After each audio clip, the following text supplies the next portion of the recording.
పెద్దవాళ్ళ కాలం నుంచి చేసుకుంటున్న తోటకూర పులుసు చేస్తున్నాను. దానికి ఇలా సన్నగా కట్ చేసుకున్న తోటకూర, ఒక పెద్ద కట్టలు 2, దాంట్లోకి 2 కట్ చేసిన వంకాయలు ఉప్పు నీళ్ళల్లో కడిగి వేసుకుంటున్నాను. ఆకుకూర కూడా ఫస్ట్ కళ్ళు ఉప్పేసి ఒక 5 నిమిషాలు నానబెట్టి ఒక 3-4 సార్లు బాగా మంచి నీళ్ళల్లో వాష్ చేసాము. తర్వాత ఇది వంకాయలు 2 సన్నగా కట్ చేసుకుని వేస్తున్నాను. వేస్తే చాలా బాగా వస్తుంది పులుసు కూర.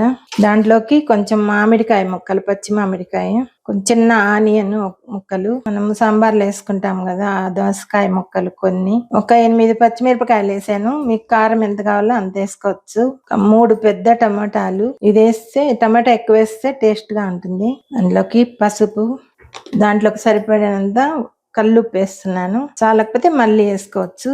కొంచెం చింతపండు నానబెట్టిన నీళ్లు, దాంట్లోకి ఒక 1/4 గ్లాసు వాటర్ సరిపోతాయి నీళ్లు. ఇవన్నీ పెట్టి పొయ్యి మీద పెట్టుకోవాలి. స్టవ్ మీద పెట్టి ఉడికించుకోవడమే. ఇది ఉడికేటప్పటికి కొంచెం తగ్గుతుంది కదా, అప్పుడు బాగా సరిపోతుంది. మధ్య మధ్యలో ఇలా కలుపుతూ ఉడికించుకోవాలి, అడుగు మాడకుండా. ఇంత ఉడికిపోయింది, బాగా మెత్తగా సాఫ్ట్ గా వచ్చింది. ఇప్పుడు మనం ముద్దకంతో ఇది కొంచెం మెత్తగా రుద్దుకొని తిరమాత పెట్టుకోవాలి. తాలింపు ఇలా కవ్వంతో కొంచెం మెదుపుకోవాలి. ఇలా చేసుకున్నాము. దీనికి ఇప్పుడు తాలింపు పెడుతున్నాను. కొంచెం ఆయిల్ వేసుకుంటాం.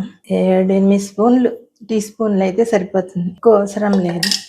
ఒక ఎండుమిర్చి, కొంచెం శనగపప్పు, కొంచెం మినపప్పు, కొంచెం మెంతులు, జీలకర్ర, ఆవాలు, ఒక ఆనియన్ సన్నగా పొడవుగా కట్ చేసుకొని, కరివేపాకు, కొంచెం సాల్ట్, సన్నగా కలుపుతూ కొంచెం బ్రౌన్ వచ్చేలాగా ఆనియన్ వేయించుకుంటే ఆకుకూర పులుసు కూర టేస్ట్ గా వస్తుంది. ఇది చాలా టేస్ట్ గా ఉంటుంది. వంకాయ వేసాము, దోసకాయ, మామిడికాయ, తోటకూర చాలా రుచిగా ఉంటుంది. ఇది వారానికి 2 సార్లు అయినా తాళింపుగా అయినా తోటకూరని ఏదో ఒక విధంగా తోటకూర తింటూ ఉంటే మనకి కళ్ళకి, జుట్టుకి అంతా మంచిది. జుట్టు బాగా పెరుగుతుంది, మలబద్ధకానికి అంతా మంచిది. ఆకుకూరలు బాగా తినాలి. కొంచెం వేగింది కదా, కొత్తిమీర వేస్తున్నాను కట్ చేసింది. ఇప్పుడు మనం తోటకూర పులుసు కూడా మెదిపి పెట్టుకున్నది ఇంట్లో వేసేస్తున్నాం.